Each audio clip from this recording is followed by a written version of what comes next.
The HOA thought they owned the lake behind their million-dollar homes, until I bought it, when Karen stormed up to my gate. Screaming that no one could claim nature, I calmly handed her the deed and informed her that now every HOA member would have to pay to use the water. She lost it completely. What she did next stunned even the officers watching from the side. It all began as a simple property search. I wasn't looking for trouble. I only wanted peace. A quiet cabin on a remote mountain lake, far from the petty rules and tyranny of my old neighborhood. But peace never lasts when Karen is involved. After selling my previous house, I noticed a loophole on the county map, a small parcel marked private non-HOA zone, unclaimed. Curiosity got the better of me. I dug deeper, visited the courthouse, and after a week of bureaucratic work, I purchased the land, the entire lake. That's right, the lake bordering the fancy HOA community next door. At first, they didn't notice. I built a modest dock, moored my boat, and spent mornings fishing with the sound of waterfalls and pine trees around me. Life was serene. Then one sunny afternoon, a familiar Range Rover rolled up the gated path. Out stepped Karen, HOA president, in a pink suit so bright it nearly blinded me. She stormed toward my gate like it belonged to her. "Excuse me," she barked, waving a stack of papers. "This lake belongs to the Lakeside HOA Association. You can't just—" I smiled. "Actually," I said, producing my deed, "I can—" Her face froze. She wasn't used to being told no. Behind her, 2 HOA security officers looked nervous, unsure whether to intervene or step back. Karen leaned forward, voice sharp. "You have no right to restrict access. Our residents have used this lake for 20 years. I tapped the document again. Now they'll have to pay to continue using it. A pin could have dropped. Karen's jaw went slack. "Pay!" she yelled. "You're joking." I wasn't. The land was registered as private recreational property, giving me the legal right to charge usage fees, even to HOA members. I could see her polite smile cracking under the fury building behind it. "You'll regret this," she hissed. "You can't fence off nature." I glanced at the calm, clear lake below, reflecting the mountains perfectly. "Maybe nature should have filed its paperwork sooner," I said. Her eyes burned into me. She spun on her heels, barked at her guard to follow, and stormed back to her HOA SUV. But before she drove off, she yelled across the driveway, "This isn't over, cowboy. We'll see you in court." I waved, smiling. "Sure, Karen. Bring your lawyers. I'll bring my lake." As the SUV disappeared down the hill, the sun reflected off the water like molten gold. My property, my rules. What Karen didn't know was that I had bigger plans. If the HOA want to play business, I'd turn this lake into one. 3 days later, engines roared outside the gate. I was polishing the rail of my wooden boat when I saw 4 vehicles pull up, 3 uniformed officers, and in the middle, Karen. Her pink suit was even brighter, her expression capable of curdling milk. This time, she wasn't waving random HOA papers. She held something stamped, official-looking with a county seal. "This is an environmental violation," she shouted. "You've altered a natural body of water. It's illegal." I adjusted my hat and said calmly, "That's something you can say inside your HOA. Out here, this lake is mine." Behind her, 3 county inspectors held clipboards, cameras, and checked every detail of my dock, railings, and stone path. One whispered to another, "Everything looks compliant. He has all the permits." Karen turned scarlet. "Compliant? That deed has to be fake. No one can own." I pulled out my folder, signed and recorded by the county clerk's office. I said, flipping through stamped documents. "Every inspection passed. You have 0 jurisdiction here, Karen." Then I raised a new sign and bolted it to the gate in big, bold letters. "Welcome to Pine Lake, private property." Karen froze. Her jaw dropped. $200? She screamed. "You're charging our residents to use our lake?" I chuckled softly. "Not your lake anymore. You want to fish, swim, or take pictures, you pay. Each visit, $200. Even the inspectors couldn't hide their smirks. Karen whipped out her phone. "Recording. I'll expose you. I'll call the news. I'll sue for every drop of water." I shrugged. Call whoever you like. Just remember, every visit counts. $200 each. Clink. The gate swung shut.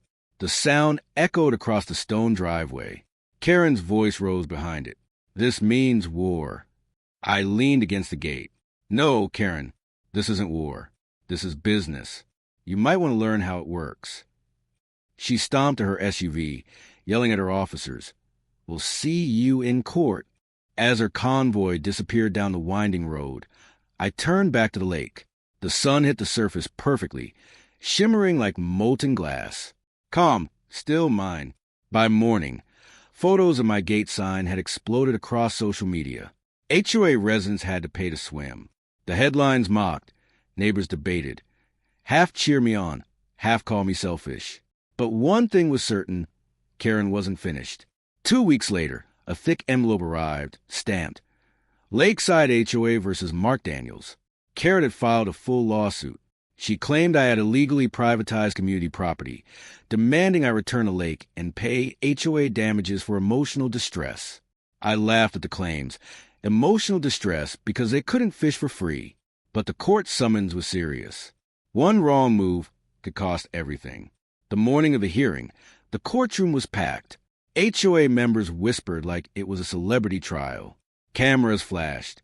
In the front row, Karen sat in her signature pink blazer, smirking like she'd already won. The judge entered. Silence fell. Karen's lawyer stood, adjusting his tie. Your Honor, he began. Our client represents the Lakeside Homeowners Association, a respected community that has cared for this lake for over 20 years. Daniels had suddenly claimed ownership of the lake, fenced it off, and started charging residents to access what had always been considered public land. The judge turned toward me. Mr. Daniels, how do you respond? I remained calm. Your Honor, the lake in question sits on private property, purchased directly from the county. The HOA's boundary ends 40 feet short of the shoreline. I brought the county survey deed along with environmental clearance forms, all legally verified. Karen shot upright in her seat, unable to stay silent. That's a lie. We've used this lake for years. It's part of our community identity. The judge raised a brow. Mrs. Brooks, please sit. You'll have your turn. I handed the documents to the clerk. The judge read each page carefully, flipping to them slowly, eyebrows rising higher with every inspection. Finally, he paused, looking at the county seal and stamp. These appear legitimate, completely legitimate. Karen's lawyer tried to object. But Your Honor, even if that's true, the HOA. Maintenance does not equal ownership. The judge cut him off sharply. Gasps rippled through the courtroom. Karen's mouth fell open. But that can't be right. We maintain it. We host events. I leaned slightly forward, voice calm but firm. Karen, you spent 20 years maintaining my lake without ever realizing it wasn't yours. The courtroom murmured, a mixture of laughter and astonishment. Even the judge cracked a faint smile. He banged his gavel once. Case dismissed. Mr. Daniels holds valid ownership. The HOA has no claim. Karen froze. Her hands shook. No, this can't be happening. I packed my papers and walked past her table, leaning close. You said we'd see each other in court. Guess we did. She didn't move. She just stared at the floor. The queen of the HOA, defeated in front of her entire community. Outside the courthouse, reporters swarmed. Mr. Daniels, what will you do next? I smiled at the cameras. Well, I said, now that it's official, the HOA will have to pay for every boat, swim, and photo taken on my lake. That night, the headline screamed, Man wins against HOA, now charges them rent for their own view. Standing on my dock, watching the sunset over the water, I realized this wasn't just a victory. It was the end of HOA control. But deep down, I knew Karen wasn't finished. A week later, the peace I had fought for finally returned.